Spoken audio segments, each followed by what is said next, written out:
LiberalViewer presents.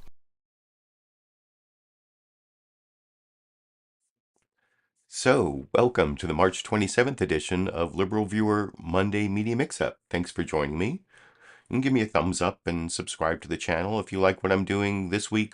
I'll be doing it with 14 of the best, most newsworthy clips from the Sunday morning news analysis shows on the big five corporate outlets of ABC, NBC, CBS, CNN, and Fox News, the so-called corporate media here in the United States, for what should be a really informative, educational, fair use, media criticism, and political commentary show for you all today. Uh, as you can see from the title of the video, the main topic, pretty much the only topic, well, there are a few exceptions, but the main topic I'll be covering is Trump attacks prosecutors as his legal peril deepens. You remember last week I was covering Trump's tweet from over the previous weekend, in which he said he was going to be arrested last Tuesday. And even by the time I did my live stream on Monday, it was pretty clear that that was bogus, that it was like, I think I started off my live stream by pointing out that pretty much everything in Trump's Truth Social post claiming he was going to be arrested last Tuesday was false, including the words arrest and the word Tuesday. So that analysis turned out to be correct. And that doesn't mean that Trump is in less legal peril. In fact, his legal peril is deepening, particularly with regard to one of his attorneys being required to testify against him in the special counsel probe, the special counsel Jack Smith looking into the retention of classified documents at Mar-a-Lago. I'll talk about that and commit some legal analysis when I get to that part. But I do have some political comedy. You remember last week I had a few pieces of political comedy that I shared with you, one of which was this strange distinction that Jesse Waters over on Fox News was making between porn stars and porn actresses, not a star, when it comes to Stormy Daniels. And I'm going to build on that, but just to refresh your memory, here's that like 17-second clip from last week over here. They have the two crummiest witnesses of all time.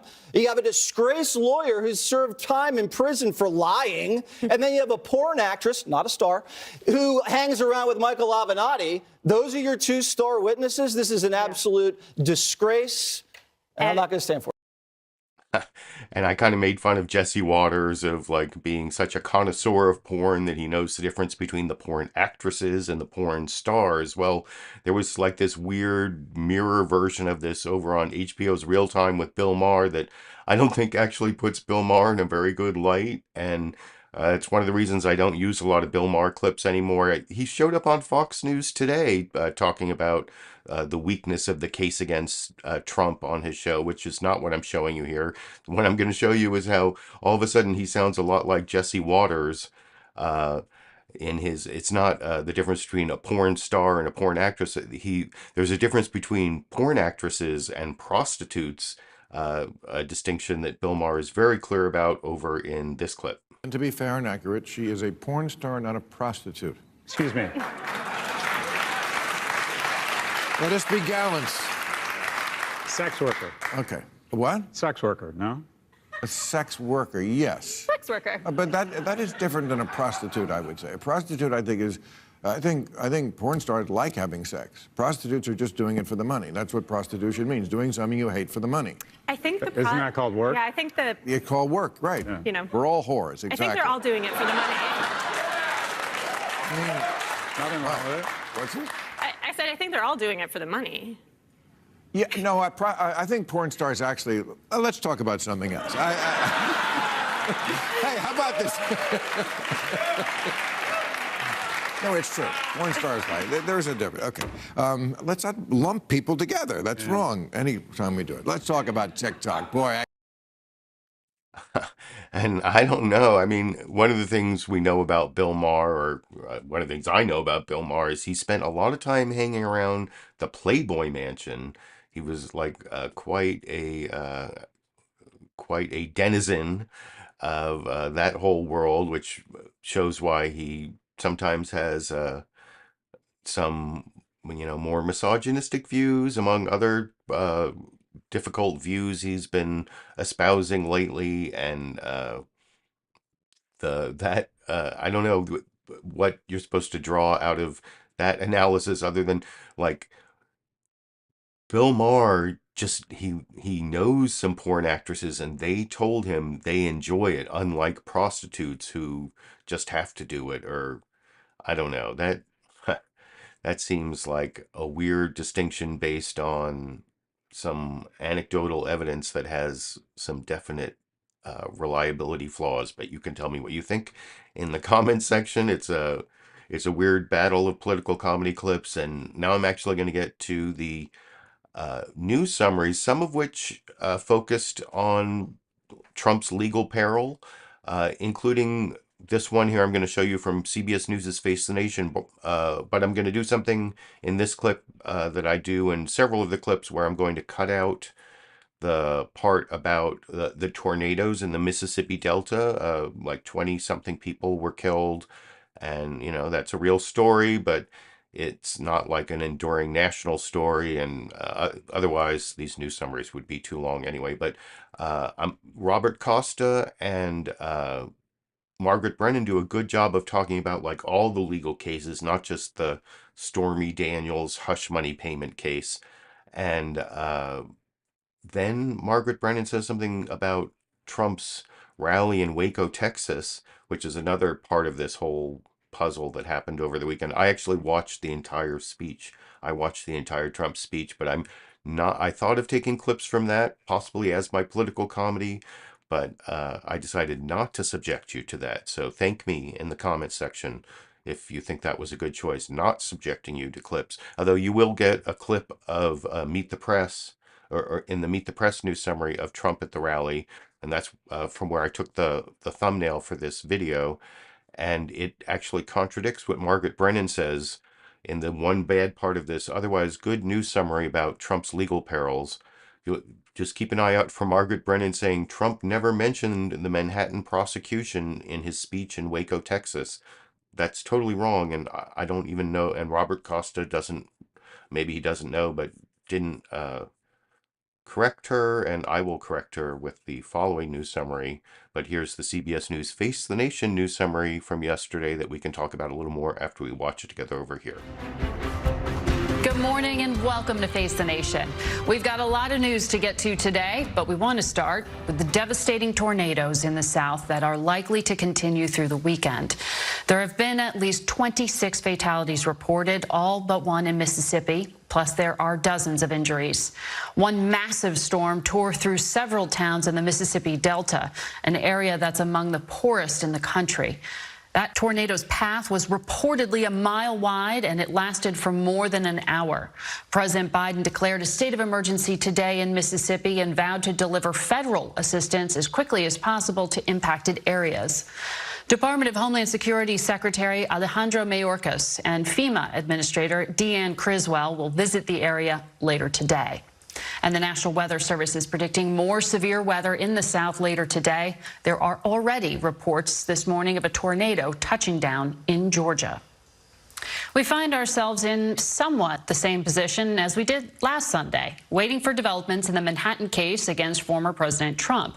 Last weekend, he said he would be arrested this past Tuesday. He was not, at least not yet. Saturday, Mr. Trump put out a social media post and later told reporters that the case had been dropped. That's not true. A source within the DA's office tells us that grand jury proceedings are still ongoing. Our Robert Costa has been covering this story, and he joins us now. It's good to have you here, Bob. I know we're going to have a lot of details on the Manhattan case, but you've got new information about the federal case against the president and his allies. This is the one led by special counsel Jack Smith. It's a dual investigation. So let's start with the part regarding January 6th itself. What have you learned? Good to be with you, Margaret. Based on our reporting, the special counsel is tightening his investigation around former President Trump when it comes to January 6th, now compelling some of his top aides and allies to testify under oath about their private conversations with Trump. That means there's no privilege, no executive privilege they can cite to try to block any kind of testimony on those issues. We know the special counsel is looking into a possible conspiracy case against Trump and people around him about trying to block the congressional proceedings on January 6th. We're going to potentially hear now from Mark Meadows, Robert O'Brien, the former national security advisor, John Ratcliffe, the former director of national intelligence. And sources who are close to the grand jury also tell CBS News that they're being asked, witnesses, about what kind of national security levers Trump was asking about in those final days. That's significant. Highly significant. And on the classified documents, the documents the former president was not handling properly, there was also a key decision by a judge this week. What impact will it have?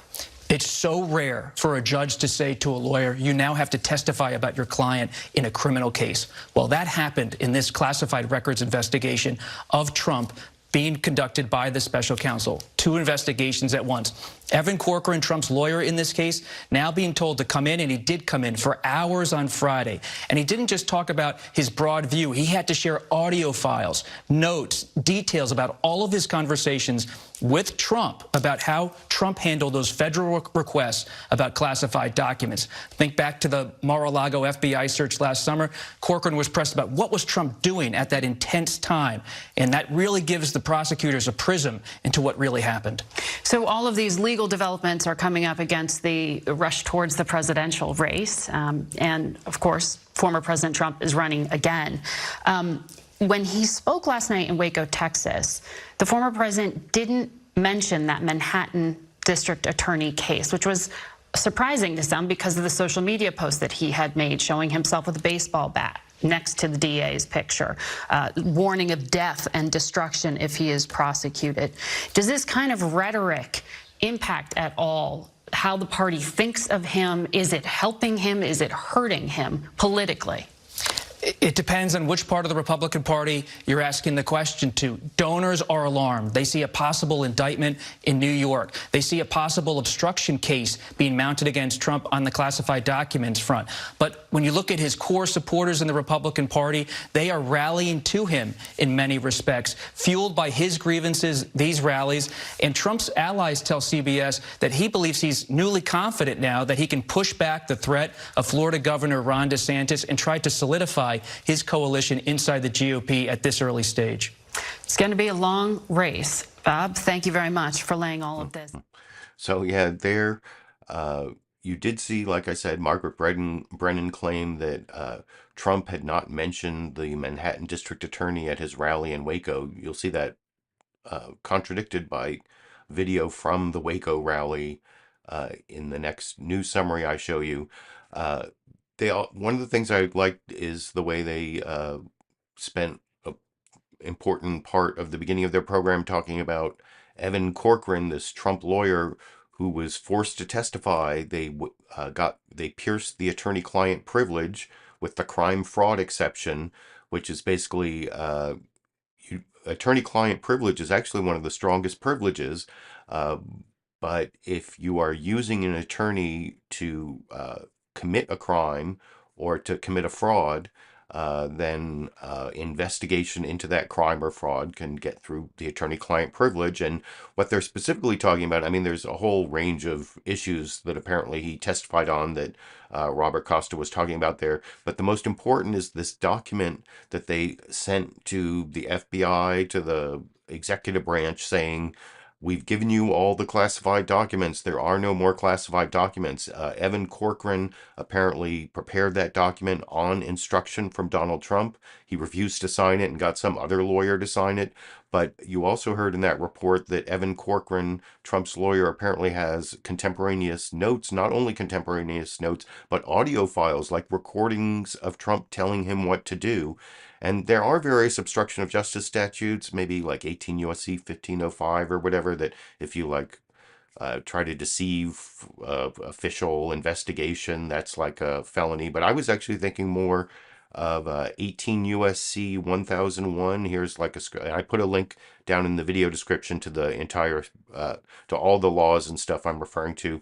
This is where it says that any matter within the jurisdiction of the executive, legislative, or judicial branch of the government of the United States, if you knowingly and willfully falsify, conceal, or cover up by any trick, scheme, or device a material fact, make any materially false, fictitious, or fraudulent statement or representation, or make or use any false writing or document knowing the same to contain any materially false, fictitious, or fraudulent statement or entry. That's a 5-year felony, you can see there. And that's kind of the document they prepared, saying no more confidential documents are at Mar-a-Lago, and they gave it to someone in the executive branch, either like the National Archives or the FBI or whoever it was. I think it was the Department of Justice at that point, actually. But so, I mean, that's like an open and shut felony case if you have like recordings of, if Evan Corcoran, the attorney, has recordings of his client, Donald Trump, saying, you have to tell them we gave all the documents back. And then if there's other evidence that he knew he hadn't given all the documents back, that's basically the entire case there. So I wanted to point that out before I get to the next news summary. This is, oh, by the way, I think the Face the Nation news summary I just showed you was the only one where I didn't cut out the tornado coverage. They didn't actually have tornado coverage, I don't think, in the beginning of NBC News Meet the Press. They talked about Republican reaction to Trump's false claim he would be arrested on Tuesday. That was, both these first two news summaries pointed out that last week's news was about a false thing that Trump said, that he was going to be arrested, and that didn't happen, or at least not yet, Margaret Brennan said. There's no way he's ever going to be arrested last Tuesday, so I don't know what she means, at least not yet. That was something else in that news summary that I should have criticized from Margaret Brennan. But yeah, they talk about the rally in Waco, Texas, and Trump railing against multiple investigations, and you'll see him specifically refer to the Manhattan DA and the investigation of, and they even show him saying, "I never liked Horseface," which apparently is Stormy Daniels, and I'll talk about that a little more after we watch that clip together over here. Good Sunday morning. This week left no doubt Donald Trump is still in charge of the Republican Party. Just a few hours after Trump's false claim that he was going to be arrested in the Manhattan hush money case last Tuesday, the Speaker of the House, Kevin McCarthy, announced that House Republicans were launching investigations into Manhattan District Attorney Alvin Bragg, 3 committee chairmen claiming an, quote, unprecedented abuse of prosecutorial authority, demanded that Bragg testify and turn over documents. And let me remind you, it's on a case where we don't even know what the charges are or whether any will even be brought. So we're not even sure what documents they want. The rest of the party, even including Trump's 2024 opponents, race to fall in line. I think in your heart of hearts, you know, too, that you think this is just political. This is a political stunt. I think it's disgusting. It just kind of reeks of political revenge. We know that that's just political revenge. What I call the criminalization of politics. A politically motivated effort to me by literally a Soros-funded DA. The Manhattan District Attorney is a Soros-funded prosecutor. Again, all of those are what I would call pre-reactions because there is no indictment, and that one hasn't happened yet. Trump's biggest obstacles to the Republican nomination, though, are not his political rivals. His version of Iowa, New Hampshire, and South Carolina are the legal probes that face him in Washington, Atlanta, and New York. And as we've seen time and time again, when Trump is in legal jeopardy, his rhetoric intensifies, and it did this week. Trump attacked Bragg personally, who is the first black district attorney in Manhattan, viciously calling him a Soros-backed animal. And he also added he is doing the work of anarchists and the devil. And then in an overnight social media post on Friday, Trump escalated it. He threatened potential death and destruction if he is charged. And later in the day, Bragg did receive a letter containing a death threat, including some white powder in the envelope. The white powder tested negative. But it was one of several hundred threats to the DA's office Bragg and others have received in recent weeks. And last night, at his first formal rally of the 2024 campaign in Waco, Texas, of all places, Trump focused the bulk of his speech on his legal jeopardy. In fact, really leaned into it. His campaign even made witch hunt signs in order for them to be featured prominently behind him while he was speaking. The District Attorney of New York, under the auspices and direction of the Department of Injustice in Washington, D.C., was investigating me for something that is not a crime, not a misdemeanor, not an affair. I never liked horseface. Prosecutorial misconduct is their new tool, and they are willing to use it at levels never seen before. When they go after me, they're going after you. And just a reminder, the Manhattan DA does not work for the Department of Justice. Joining me now is Donald Trump's attorney, Joe Takapina, who represents him in the New York case. Mr. Takapina, welcome. And I will have a clip of Joe Takapina and his interview with Chuck Todd, where Chuck Todd does his usual job of cross-examination, which is the stuff he's prepared with is pretty good, but he doesn't seem to be totally prepared to contradict something that Joe Takapina says that I will be able to contradict. But that's not till we get to clip 9. By the way, down in the video description, I put a list of all 14 of the clips with short summaries of what is in each clip if you want to look through the clips and figure out what's coming up or skip between them if you're watching the recorded show. And yeah, so Joe Takapina is clip 9. The clip 8 right before that, the clip right after the news summaries is when Fox News finally gets to the Trump legal peril issue, and I will be criticizing that heavily. There are 2 legal experts or whatever, or at least 2 lawyers on their panel. Jonathan Turley and Trey Gowdy do a really bad job of doing legal analysis, which I will correct when we get to that. But I just wanted to point out that that is coming later on Fox News, but they don't mention Trump's legal perils really in their news summary very much at all here. I cut out coverage of the tornado, like I said earlier, and so instead the Fox News Sunday news summary is unlike all the other ones. It focuses more on airstrikes in Syria, then it does talk extensively about the tornadoes in the Mississippi Delta, and then China's summit with Iran and Saudi Arabia, and then the Tik Tok hearing, which also got some coverage. But it's not a big surprise Fox News didn't start with Trump's legal peril, and I will talk about that a little more after we watch that news summary together over here. From Fox News in Washington, we are waking up to news on multiple fronts this morning. Last night, former President Donald Trump lashed out at the Manhattan District Attorney. He is fuming over a possible indictment that could come as soon as tomorrow. And U.S. troops in Syria are on high alert right now after the U.S. and pro-Iranian groups traded fire in recent days. The president says U.S. airstrikes are designed for deterrence, but there are new concerns about escalation in a volatile area. We have much more on those stories coming to you in just minutes, but we begin with that deadly tornado that ripped through the Mississippi Delta late Friday. More than 24 people have died, and Governor Tate Reeves has declared a state of emergency. Robert Ray of Mississippi. Robert, thank you very much. And back to coverage of the U.S. military strikes in Syria.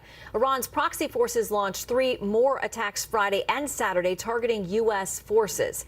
Another American soldier was wounded, bringing the total to 1 American contractor killed and 7 other Americans wounded. But there were no new attacks last night. In a moment, I'll ask Texas Congressman Michael McCall, chair of the House Foreign Affairs Committee, about all these tensions overseas and also the U.S. response. But first, Lucas Tomlinson reports on the president's warning to the militant groups. President Biden traveled to Canada to unveil a new deal with Prime Minister Trudeau, giving both countries the authority to turn away asylum seekers on its shared border. But attacks by Iran's proxy forces against some of the 900 U.S. troops in Syria and retaliatory strikes by U.S. Air Force F-15 Strike Eagles dominated Biden's visit to Ottawa. The United States does not emphasize seek conflict with Iran, but be prepared for us to act forcefully, protect our people. The top general for U.S. forces in the Middle East says his soldiers have been attacked nearly 80 times since Biden took office. Today, Iran possesses the largest and most diverse missile arsenal in the Middle East. The use of proxy forces, part of the ongoing shadow war between the U.S. and Iran for decades. Is Iran responsible for the death of an American citizen or not? Look, Iran certainly, again, backs these groups. As the Biden administration tries to pivot away from the Middle East, in recent weeks, China has moved in, brokering a deal between Saudi Arabia and Iran to resume relations.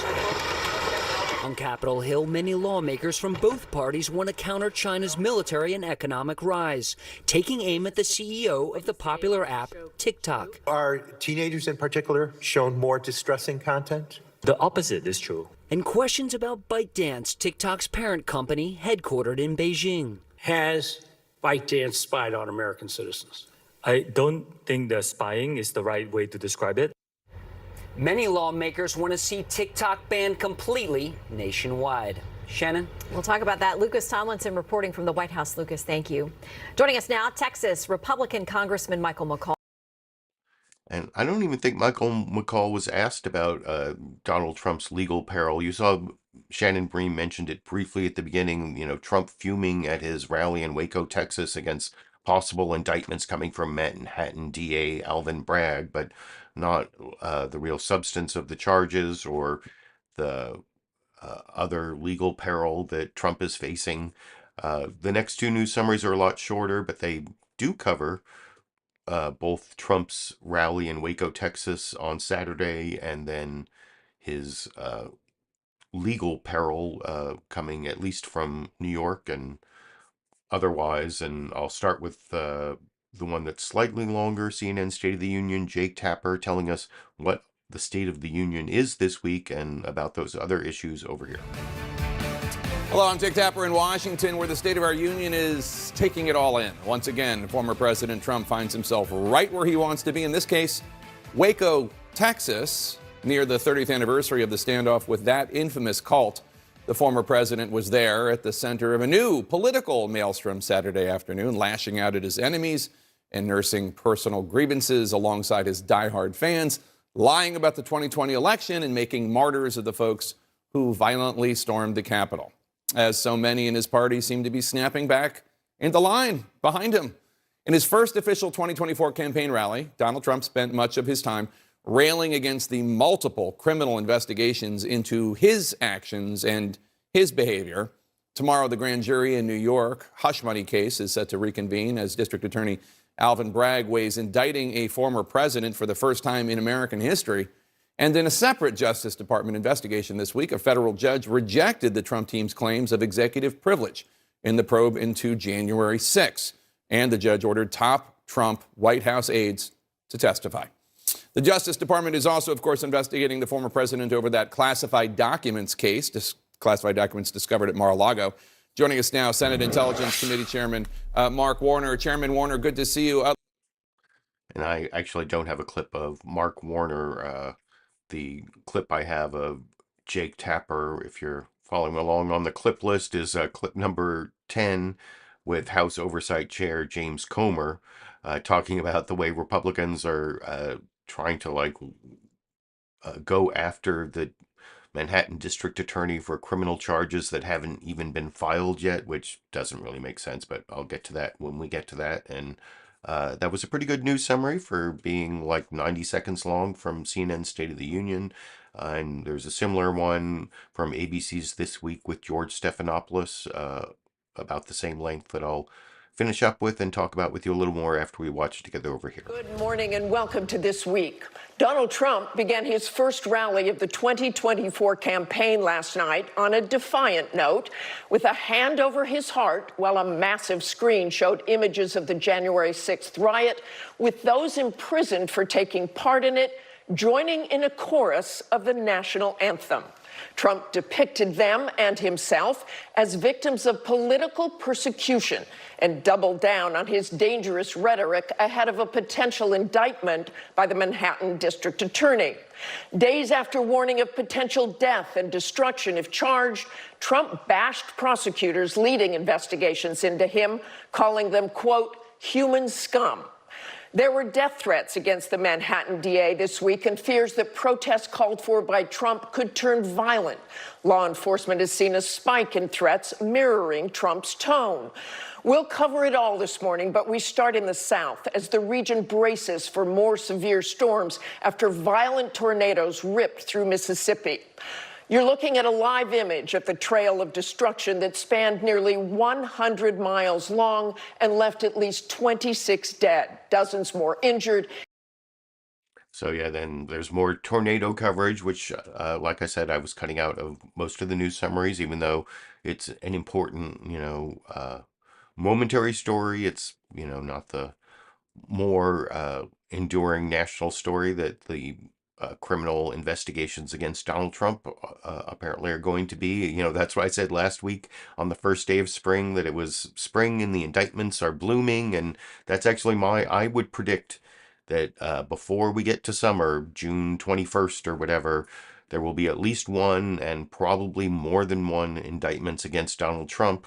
There's that stuff about Trump's lawyer I was talking about, Evan Corcoran, who's pretty much given what looks like would be an easily provable case of either obstruction of justice or lying to the federal government or whatever, that 18 U.S.C. 1001 I was talking about. I think that and I don't know, it's possible I'll modify my live stream so that I'm covering like the Trump criminal case more closely than the Sunday shows. I don't know. Well, I've pretty much committed to the Monday live stream all the way through 2024, but I'd really like to cover the prosecution of Donald Trump as a former criminal defense attorney. We'll see if I get to do that. Anyway, that's all of the news summaries. Which was the best? One of them definitely stuck out, and that was the Fox News Sunday news summary, focused on like total different issues: China, Iran, Saudi Arabia, Tik Tok, the strikes in Syria. You can let me know if you think that is actually more important than the topics covered by the rest of the news summaries. But even though Fox News didn't cover the Trump legal troubles as extensively in their original news summary, a little later in the program, they had on two lawyers. Well, they actually had on three commentators, two of whom were lawyers. One was Britt Hume, their senior political analyst, talking about how the prosecution of Donald Trump would help him or hurt him in the Republican primary in the general election, and saying it probably wouldn't help him. But I cut that part out. But I did keep in the report here from Brian Yennis, mostly on, they still focus really on the Manhattan process, or the possible indictments in Manhattan regarding hush money payments to Stormy Daniels. And they seem to really, they overemphasize how sketchy the case is here, I think. And then Jonathan Turley and Trey Gowdy both like misstate some basic facts or legal truths that I will talk about and debunk after we watch that news summary from Brian Yennis, and then legal analysis from Jonathan Turley and Trey Gowdy, moderated by Shannon Bream, of course, together over here. Brian Yennis is live in New York City with more on the former president's comments last night. Hello, Brian. Shannon, we expect the jury to meet tomorrow. We also expect them to hear from one final witness who will testify in front of them before they decide on whether to indict former President Trump. Manhattan District Attorney Alvin Bragg is said to be investigating whether Trump violated campaign finance laws by allegedly making hush money payments to adult film star Stormy Daniels in 2016. Sources tell Fox News there is, quote, major dissension in the DA's office over the potential, quote, weakness of the case. DA Bragg is under intense political pressure to drop the prosecution, Republicans calling it a political witch hunt. On Truth Social, Trump warned an indictment could bring, quote, potential death and destruction. Trump also posted a photo of himself holding a baseball bat next to Bragg's head. Amid security concerns on Friday, a death threat was mailed to the DA's office. The twice impeached former president's rhetoric is reckless, reprehensible, and irresponsible. It's dangerous, and if he keeps it up, he's going to get someone killed.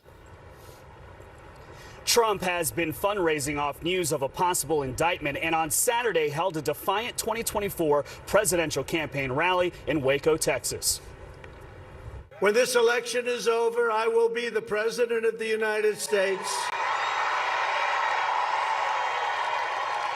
You will be vindicated and proud, and the thugs and criminals who are corrupting our justice system will be defeated, discredited, and totally disgraced. Democrats are expressing concern Bragg's investigation could undermine 3 other Trump investigations deemed more significant: the Mar-a-Lago classified documents, Georgia election interference, and lastly, of course, the January 6th probe. Shannon? Brian Yanis, live in Manhattan. Thank you, Brian. So let's discuss now with Britt Hume, Trey Gowdy, and Jonathan Turley. Gentlemen, I want to start by playing a little bit more of what the president had to say last night about this potential prosecution. The innocence of people makes no difference whatsoever to these radical left maniacs. It is worse, actually, in my opinion. Hard to believe anything could be worse than this, but I think it's worse than ballot stuffing or media manipulation by the FBI working together with Twitter, Facebook, and the rest.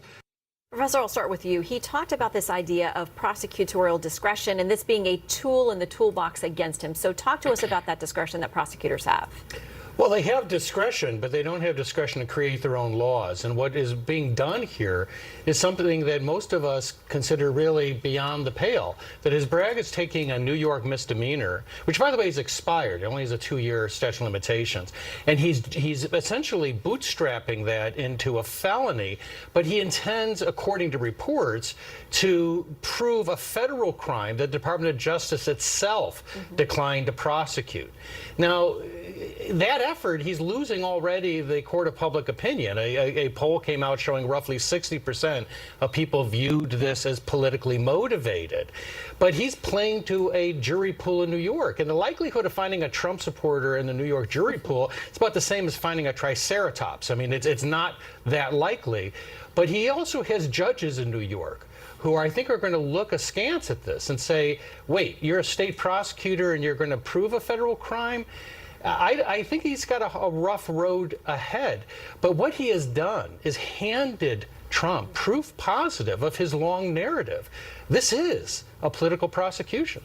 So, Britt, I want to bring you into that point because the New York Post editorial board wrote about this, and they said they agree that this is a political prosecution. It says Trump has every right to be upset, but rather than seek his vindication in the courtroom or even just make an impassioned speech, Trump wants to inspire a mob. Time and time again, Trump's responses have been unhinged, indicative, and self-defeating. And a lot of this is about perception. So Kimberly Strassel has a piece in the Wall Street Journal that says this: if Mr. Bragg acts, the precedent will be set. America will officially become a country like Bolivia or the Philippines, where prosecutors of one political party arrest leaders of a rival political party. Trey, I'll bring you in here. Is that overstating it? I mean, we know the feds looked at this case. They decided to drop it. But this district attorney thinks, at least by the reports we're getting, that it's worthwhile to pursue. Well, I think it's New York, but it's also Georgia. And yeah, I do think Kimberly is right. I think our justice system is at a really, really dangerous point. I mean, anyone who doesn't think we can find a red state prosecutor or attorney general to go after a Democrat, the justice system, she wears a blindfold for a reason, Shannon. She's not supposed to care about your political orthodoxy or your race or your gender.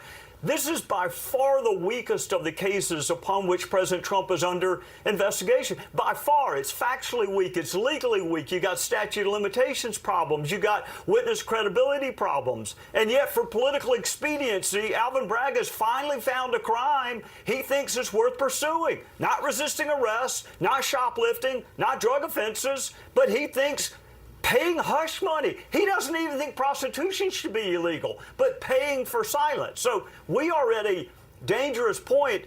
Last point, the president runs the risk of doing what they said not to do in the Count of Monte Cristo. Do not commit the crime for which you now serve the sentence. He's in a good spot, legally and factually, in New York. Do not blow it by talking about death and destruction and holding a baseball bat. So there you saw some really bad legal analysis and not great reporting from Fox News. What would you expect? First, that Brian Yanis report focused, you didn't hear much about what was going on with other investigations. Like at the very end of his report, he talked about how, he reported on the hush money payments to Stormy Daniels, etc. But it said it's such a weak case, it might hurt the other cases, but didn't really give as much information about them as you saw in like the last two news summaries that were under 90 seconds long. Then you saw Jonathan Turley there make this claim I keep hearing over and over again about how it's like not that they're bootstrapping a misdemeanor into a felony using a federal crime that was never charged. Well, that would be news to Michael Cohen, as I showed you last week. Here, this is from his plea allocution, count 8 here. It says, at the direction of Donald Trump, that he made this $130,000 payment, and he did it for the principal purpose of influencing the election. That was a federal campaign finance felony that Michael Cohen pled guilty to. These are the facts that he swore to under oath in his plea allocution. And as I mentioned last Monday, the prosecutors, the U.S. attorneys or assistant U.S. attorneys who were prosecuting him in the Southern District of New York, who were under the Trump Justice Department. Remember, this is in like August 2018, I believe, was his plea. So this is the Trump Justice Department. They're not supposed to accept that plea unless they believe that what he's saying under oath in his plea allocution is true, and the judge, or have a reasonable basis to believe it's true, and the judge is supposed to also have a reasonable basis to believe it's true. So there was a federal crime charged, and by the way, it's not the Manhattan District Attorney's fault that there's a specific felony for falsifying business records if it's in furtherance of an additional crime, like the one Michael Cohen pled guilty to. Here, I showed you this last week.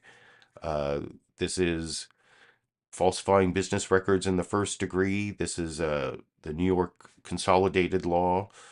I put links down under sources in the video description. It says if you falsify a business record in the second degree with the intent to defraud includes an intent to commit another crime or to aid or conceal the commission thereof. Well, that's like paying the hush money, saying it was legal services, and not reporting it as a campaign expenditure. So there you go. That it kind of undercuts what Jonathan Turley said. It undercuts what Trey Gowdy said. Well, Trey Gowdy didn't even say what the crime was in an accurate, honest way. But anyway, that is why that was really bad legal analysis from Fox News Sunday and their so-called legal experts. The next clip I want to show you, this also has to do with that, what Michael Cohen said in his plea allocution. The very last clause there, that this money, this $130,000 of money paid to stop Stormy Daniels from disclosing her story. What's it say at the very end of this paragraph? It says, for the principal purpose of influencing the election. That's what Michael Cohen swore to under oath.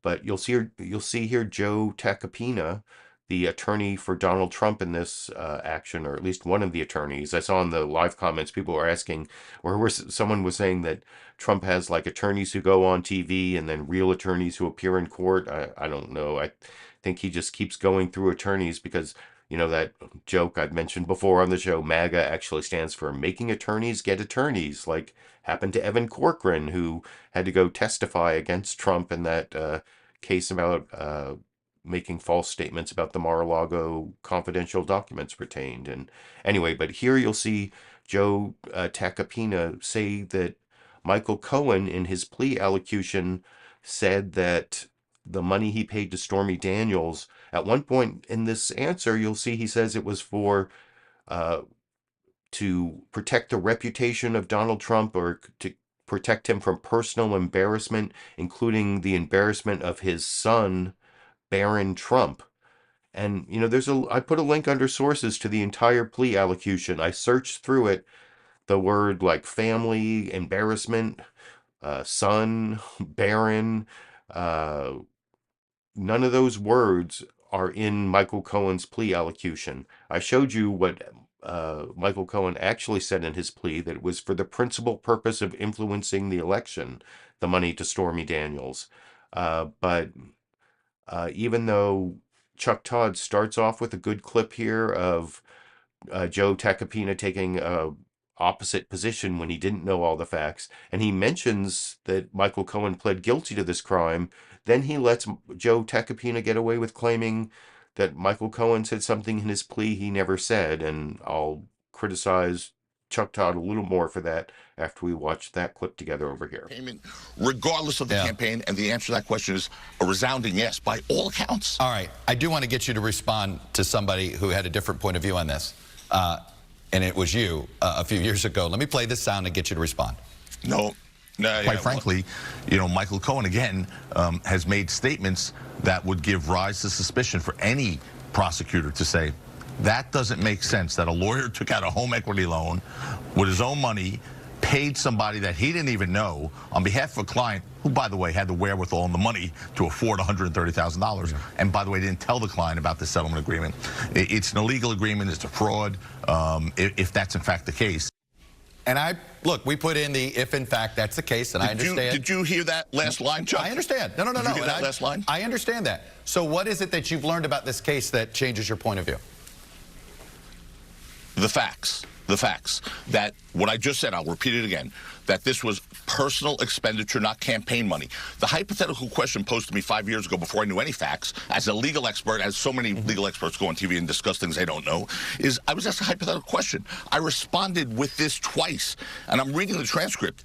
If that is in fact the case, I started with it, although I didn't hear it in your clip, but you did play at the end where I ended with it, which is, if that is in fact the case. So when I'm answering a hypothetical question without knowing the facts, but I'm responding to that hypothetical question, I will respond how I think appropriate. Now, what I since learned is that there were no campaign funds used, that there was an illegal invoice sent by a lawyer over the course of a year to cover these payments and more importantly, that the campaign finance law is clear. Bradley Smith, the former chairman of the FEC, has come on and said clearly that there's no campaign finance law involved here because he used personal funds and the expenditure would have been made irrespective of the campaign.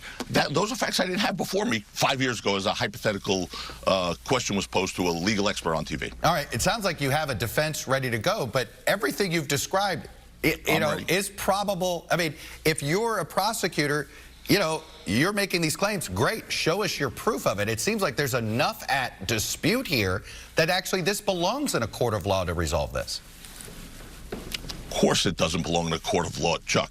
Listen, again, you can't bring a case, cobble two misdemeanors together to try and make a felony to meet the statute of limitations when not one misdemeanor exists. There is no crime here. There's not even a bad act, okay? Again, detractor of Donald Trump or not, there's a crime here. I mean, the crime is the one that Michael Cohen, I mean, there is a campaign finance crime that he has pled guilty to that involves the former president. So there's a crime at the core of this issue. Wrong. Well, but that's not what the federal government says. If you listen Michael to his, Cohen served you're time. wrong. What did he I'll tell serve you why time you're for? wrong. Can I a million different crimes? I mean, the guy was committing taxi medallion frauds, other perjury.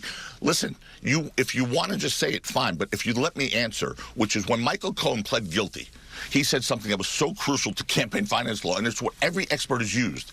Even if you accept the word of a convicted perjurer, a liar, a guy who's lied in every form he's ever been in, he said when he pled guilty that this was done for the benefit of the campaign and for personal embarrassment to the client and his family, including his young son, Barron. Once he said the end part, it takes it out of campaign finance law. It's personal funds. Right. It had to be used exclusively for the campaign. It's like me buying a suit to go on the campaign so I could look better than if I had an old Reggie suit on. That's a personal expenditure. It's not a campaign expenditure. Even though it benefits the campaign, it's not a campaign expenditure. So when Michael Cohen said it was both for personal and campaign uses or reasons, that takes it out of exclusively campaign finance law, and there is no crime. I'm telling you, Chuck, that's the law on campaign finance. We're going to find out. It is a very murky law on campaign finance, but it does, like I said, it sounds like for sure this is why you might need a court of law to figure this out. Mr. Takapina, I really appreciate you coming on and sharing your perspective. Now, the one thing Chuck Todd says there multiple times is totally bogus. Like, well, if it's a disputed area of law, or if it's disputed, that's why we should have a criminal prosecution. No. Criminal prosecutions are when people are guilty beyond a reasonable doubt, not where it's some sort of disputed thing or there's like a he said, she said, where no one can tell who's telling the truth. That would not be right. But what Joe Takapina said also was totally false. He said that when Michael Cohen pled guilty, he claimed that the money he paid to Stormy Daniels was for the campaign and for the personal benefit of the client to stop what he said, personal embarrassment, including to his young son, Barron, or whatever. But that's not what Michael Cohen said at all. As I showed you earlier, this is what he actually said in his plea.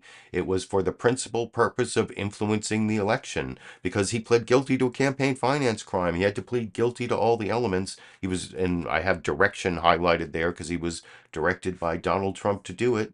And Chuck Todd just let Joe Takapina get away with that. And like I said, I put a link down in the video description under sources to the entire Michael Cohen plea allocution. If you can find anywhere where Michael Cohen says under oath during his plea that it was to prevent Donald Trump's personal embarrassment for himself and his family and his young son Barron or anything like that, well, put it in the comment section, quote it, because I couldn't find it. It's not in there. That's not what he pled guilty to. But anyway, I do want to show you two more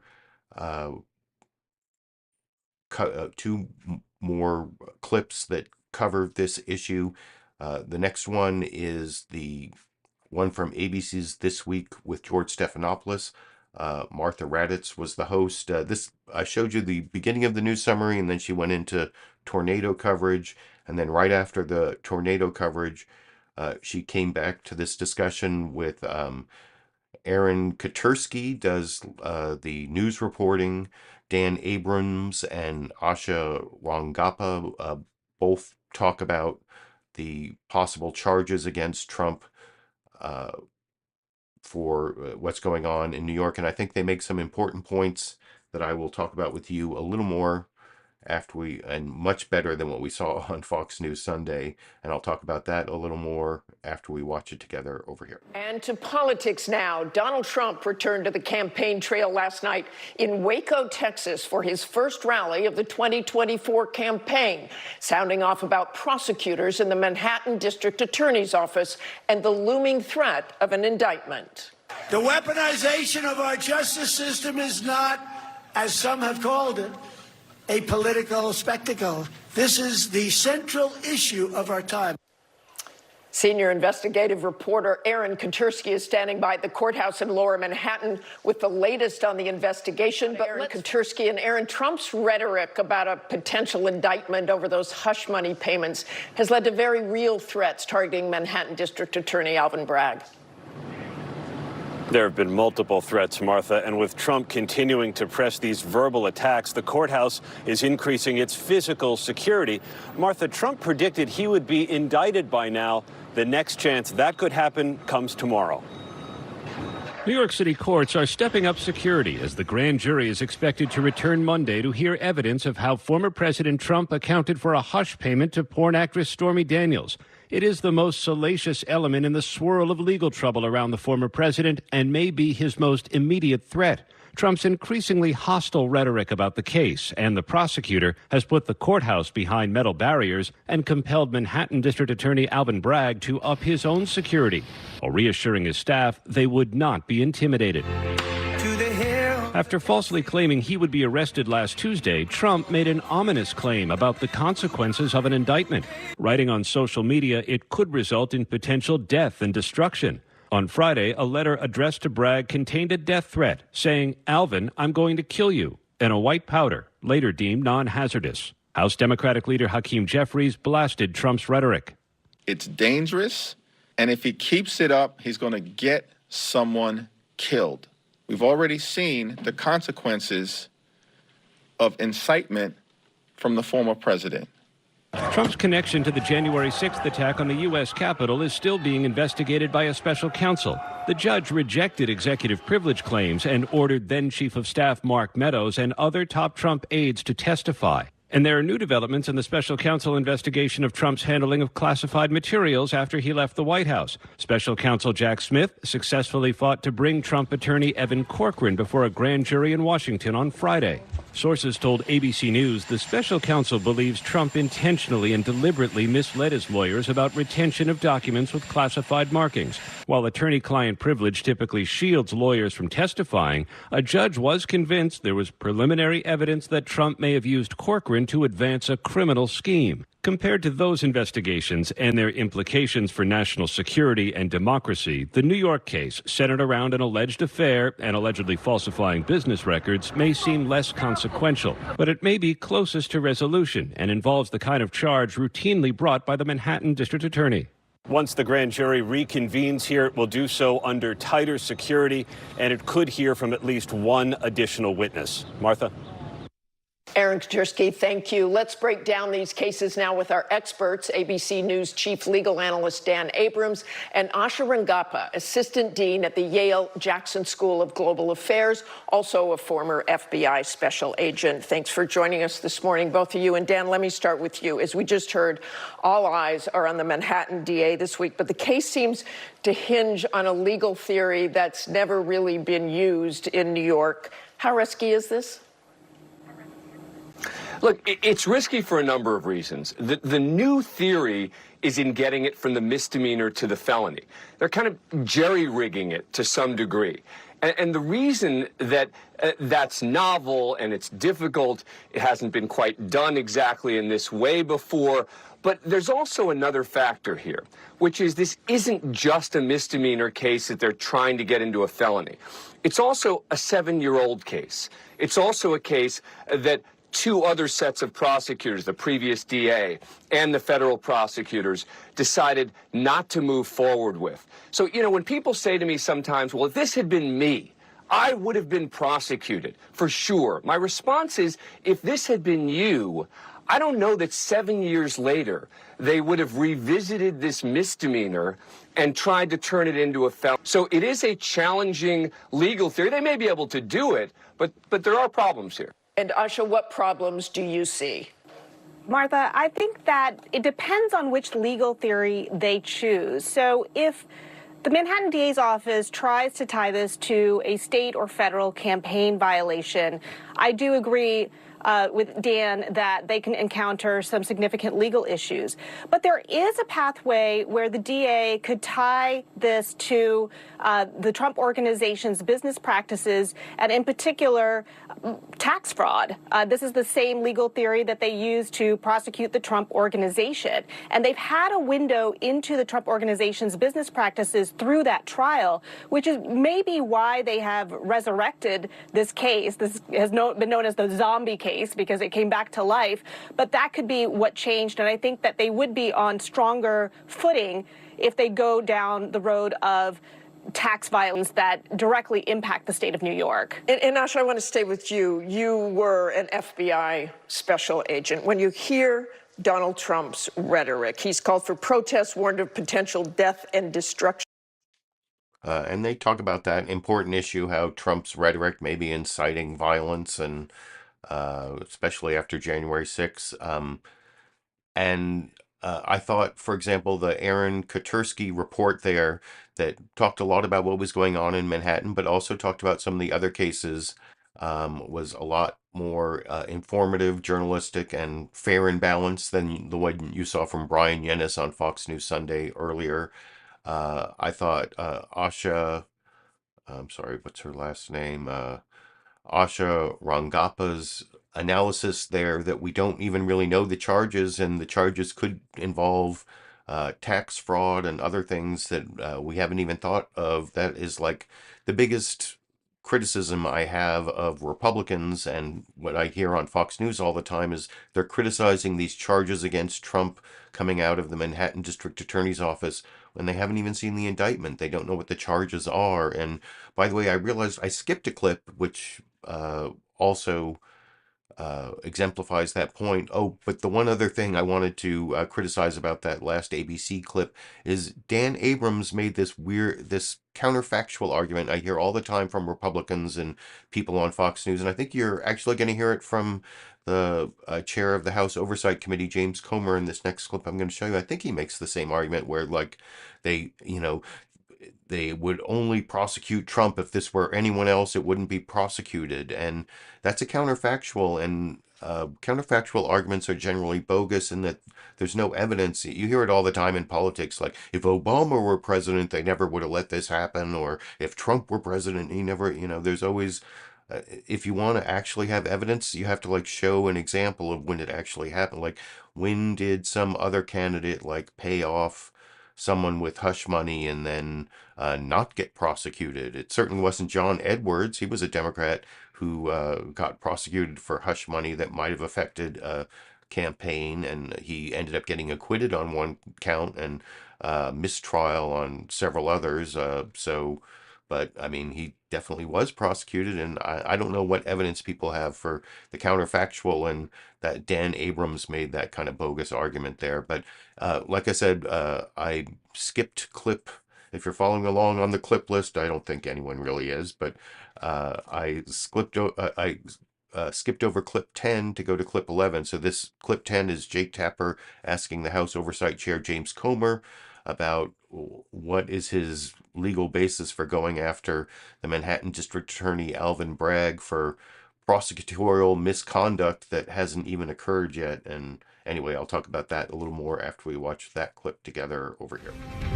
Welcome back to State of the Union. I'm Jake Tapper. There is a new battle brewing between top House Republicans and the man leading the Trump hush money investigation in New York. Manhattan District Attorney Alvin Bragg's office is accusing 3 GOP House chairmen of trying to interfere in a local investigation as they renew their demands that he testify about his current probe of former President Trump. Joining me now is one of the Republicans behind the request, the chairman of the House Oversight Committee, Congressman James Comer, Republican of Kentucky. Mr. Chairman, thanks so much for joining us. You just wrote a new letter to Manhattan DA Bragg defending your decision to investigate his office, saying that you're considering taking legislative action to prevent presidents from, quote, politically motivated prosecutions. As of right now, of course, Trump has not been charged with anything.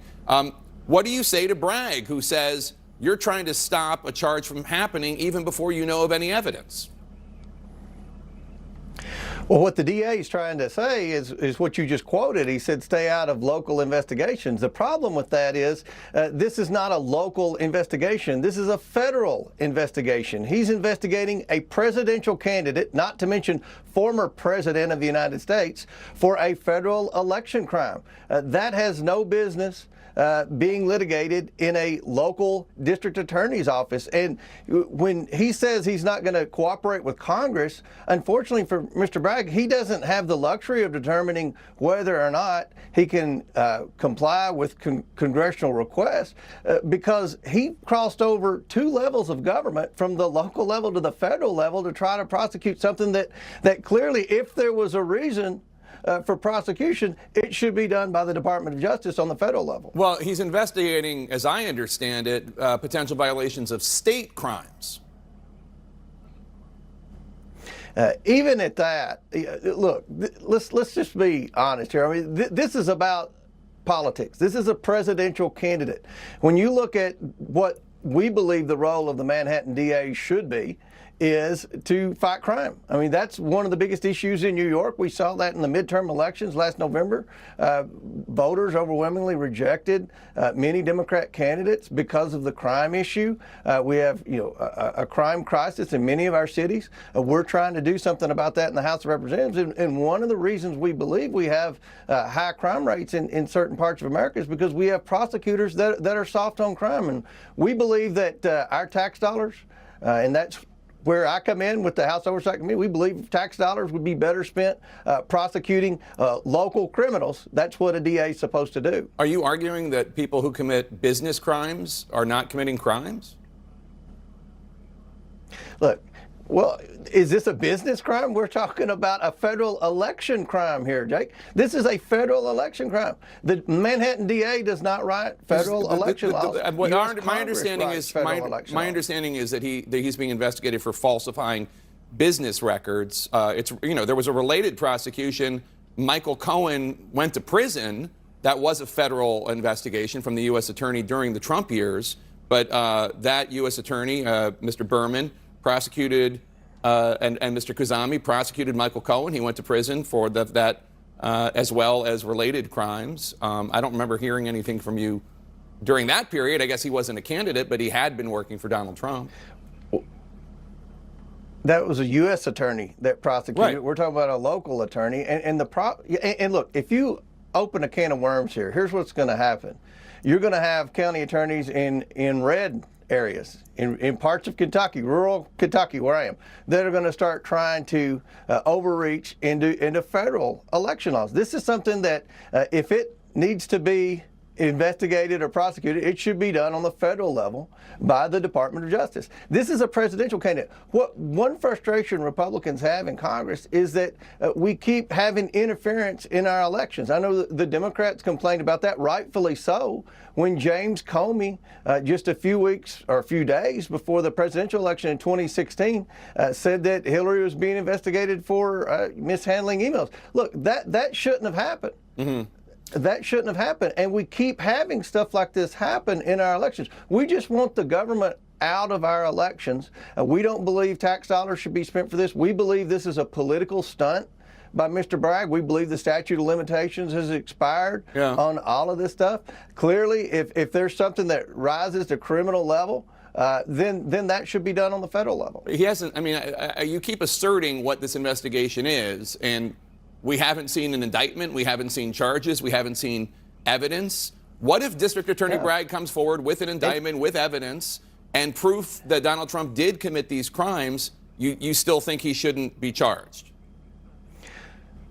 Well, we believe that he should come explain to us exactly what he's investigating, because at the end of the day, this is a presidential candidate. This is the, for better or worse, leading contender for the Republican nomination of the presidential election next year, as well as a former president of the United States. It's unprecedented for a local district attorney to investigate things that we believe the statute of limitations expired years ago. Now, look, if the special counsel that's looking into this wants to do something, if the Department of Justice wants to do something, then they probably, for better or worse, have the ability to do that. This is a local DA.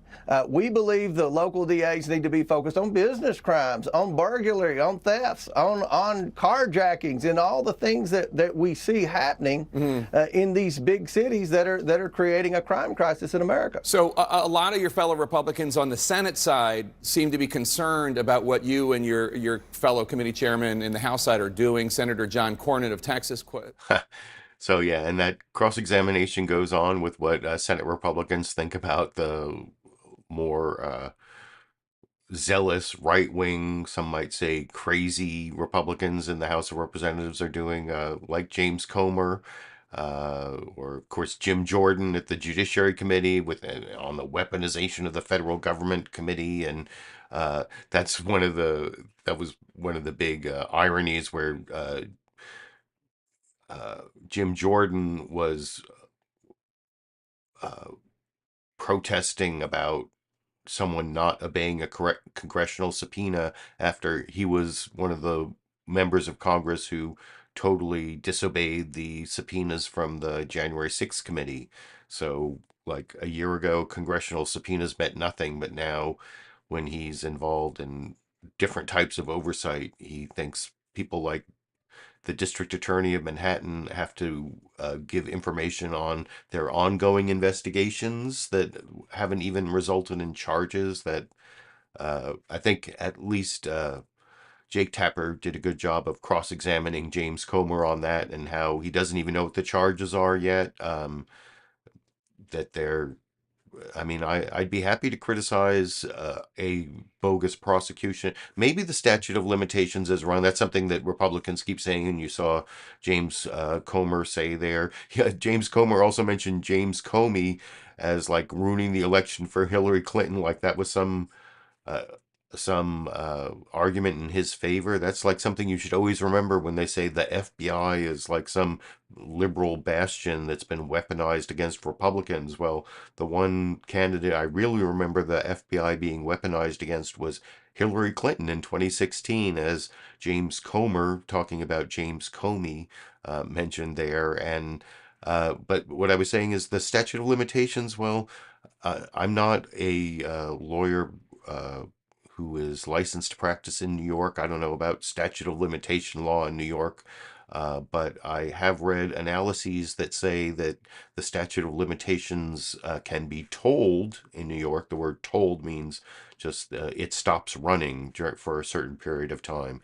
You know, there's a 5-year statute of limitations during which you can charge a felony like the falsifying records with the purpose of concealing an additional crime that we're talking about here, possibly. So the statute of limitations can be tolled, extended, it stops running.